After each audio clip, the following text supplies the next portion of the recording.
as you can see, we are in a forest. It's actually only a spinney opposite my house. Oh, whichever.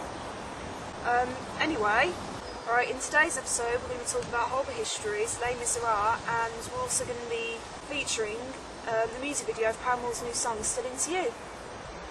So first off we have the TV programme Horrible Histories, which is shown on CBBC, and it is one of my all-time favourite programmes. And although it's a children's programme, I think it is for so many people other than just children, because there's so many jokes and gags and sketches that only adults would understand. So yeah, I was a fan of Horrible Histories when I was younger actually. This is before the programme came out. I used to collect the magazines. Probably some of you might have done the same thing. There used to be these magazines. I think they have free gifts sometimes as well. They were pretty good. I think they used to have like cartoon stories and stuff. I can't fully remember what else it was, but they were quite educational in a way looking back, because they had some like facts about the Egyptians or the Tudors, stuff like that. They were really good. I've seen like the odd episode in the past, because obviously I used to be a huge fan of CBBC, which probably most children were. yeah. I'd also watched a couple of episodes a few days ago as well, and I thought they were really good. They're really entertaining actually, because it's trying to teach children about all this historical stuff in a really funny way. Yeah. The very first episode of season 5, I think it was, these women, they were going on about their pale skin. They're just like, oh babe, you look so fabulous, you look so pale. How did you get so pale? You look so transparent. You know, look at my veins. It was so funny just the way they talked and everything. The only way is Hertfordshire, I think it was. Hertfordshire. Oh yes, Yeah. it was. Yeah, I Yeah. remember. Oh, it was so funny, and there was just other scenes where they make it really comical, so it's entertaining for children, but then it's good to watch. And also the host is a rat as well, which I think that's quite funny. So, I love rattles. yeah, I think he tells very cheesy jokes as well, but then he's just like, he's sort of like ha ha ha, like laughs himself, and then he's just like, when you don't get his joke, he's just like, oh, stuff you then, never mind. It is a really good programme. I think basically it's probably one of the best children's programmes there is out there, because it is so accessible to children, and yet there are so many teenagers who love it as well. All you have to do is look on YouTube, and obviously practically everyone on YouTube is a teenager or an adult. And how many children would actually watch programmes like The Apprentice and Come Dine With Me and Brian Cox's Wonders of the Universe and stuff? Depends on the age of the children, but not many really. Some of those programs are a bit too complex. Yeah, so I think the children love it because of the poo jokes and funny things in history, and then it's adults who get all these small things. I only known the books through school, of course. I was in year 8 when I actually first seen the few books. Back then, of course, during history, I was studying about the Tudor era. Well, King Henry VIII, Queen Mary, etc., etc.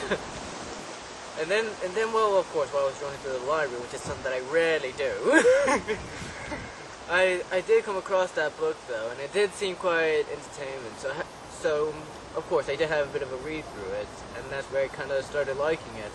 But of course, last time that I did read a Horrible Histories book was year 9 or year 10. Well, I think it's good that they've brought the episodes out, because they're so recent, it's kind of keeping the entertainment alive throughout all these years. And yet, not all of the jokes and sketches they have are even from the books. So they have stuff that's in the books, and then the actors and other screenwriters add their own stuff to it and their own flavour. I think that's what makes it so popular, because there's so many different people's ideas going into it. They've got their own originality, the episodes, which gives the audience a surprise as well. You know, it's quite entertaining, especially people who've been fans of Horrible Histories for years. And it's one of those things that, even if you haven't read the books or anything, it might encourage you to read the books if they're still about. So that's quite good as well.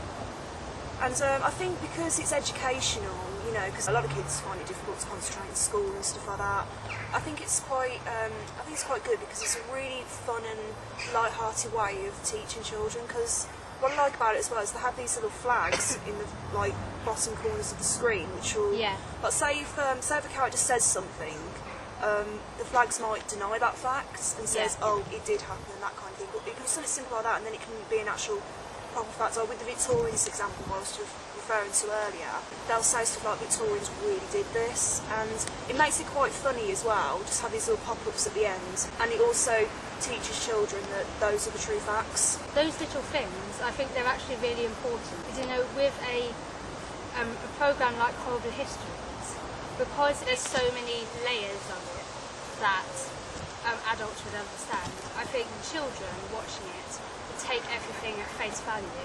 So they might see someone go and blow up a rat or something, and they'll be like, oh, that's actually happened in history. But then they actually need ratters in the corner telling them that that's just silly, and then telling them the other facts that are true. Quite useful for me as well, and in a way I wish these programmes had been around when I was quite a bit younger, because I moved from one primary school to another for like various reasons, and because of it I ended up learning about the Romans twice, which was good in one sense, but then it was also annoying in another, because it means I didn't learn about, so I missed out learning on the Egyptians completely. I think I learned about the Tudors, and I learned about other stuff as well, but I didn't get to learn about the Egyptians where, I mean, there's not that much about the Egyptians in the episodes I've watched, but there is some stuff, and it's just nice to learn, really. Even if you just learn a few aspects of it, it is really nice to learn stuff like that, and I do kind of wish they'd been around when I was a child. Yeah. I really do. So one of the highlights of every episode for me is the song. With the first series, I used to kind of watch it and be like, oh, this is silly or something. But then when the second series came out, and that was when they started actually coming out with more songs that are based on things. I finished watching that series and I was like, that was amazing. And then it went to the next series, and they brought in so many other elements that I thought were really brilliant. And then series 4 is probably my favourite so far. My favourite Horrible Histories song ever at the moment is the first song in series 4, which is a parody of We Light a Fire by Take That.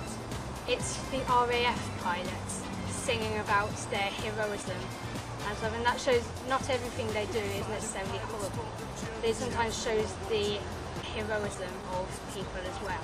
I think the Horrible Histories thing is either some kind of, well, the title itself, I think is some kind of irony or just some kind of long-lasting joke or something, because like you say, everything they do is horrible. Yeah, I think it started off being all horrible. Yeah. But I think they've now realised that there is a lot of room for expansion. Yeah. So they're now going into other cool facts and funny little sketches they come up with that aren't necessarily horrible, but it shows another light to history, so the children also don't think everything in history is bad, because there was some brilliant stuff in history as well. Yeah, like I say, it's definitely a good programme. And if you are young and you're a fan of the BBC, or if you've got any younger brothers or sisters that could do any help on any kind of historical projects, then I definitely recommend watching it, because like I said before, it really is a good way, really light-hearted, comical way of showing children that in a way education can be fun. And it might, it's a good way to encourage them to work the hardest, really, because you learn while you watch, really. I mean, I learned some stuff, probably more than I ever did in school, put it that way.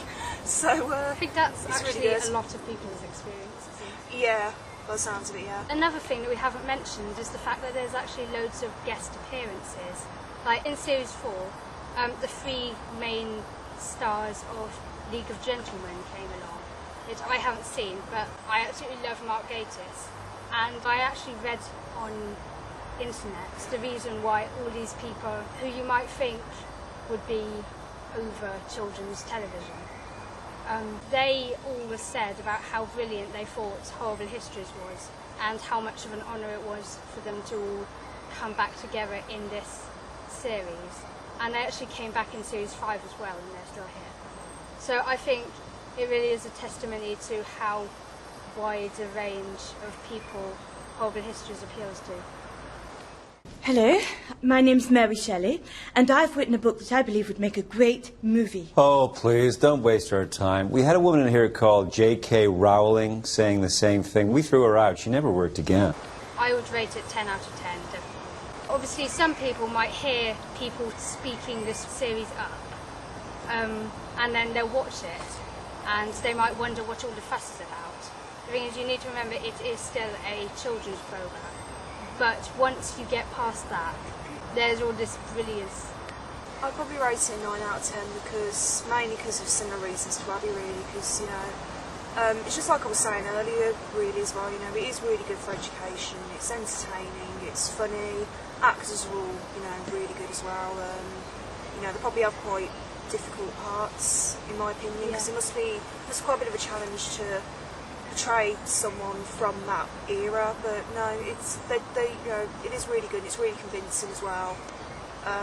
That's all I can say, really, and it's something that's probably never will grow old, so definitely 9 out of 10 for me. For me, well, even though I've only read the book like until year 9 and year 10, I still remember parts of it though, and that actually quite intrigued me. So for my personal rating, I think it would be like an 8 out of 10 personally. Of course, same reason as Shannon and Abby, of course. But I also find them also very intriguing in a sort of way that you kind of don't get anywhere else. Yeah. Well, so far. But yeah, that's pretty much my reason why.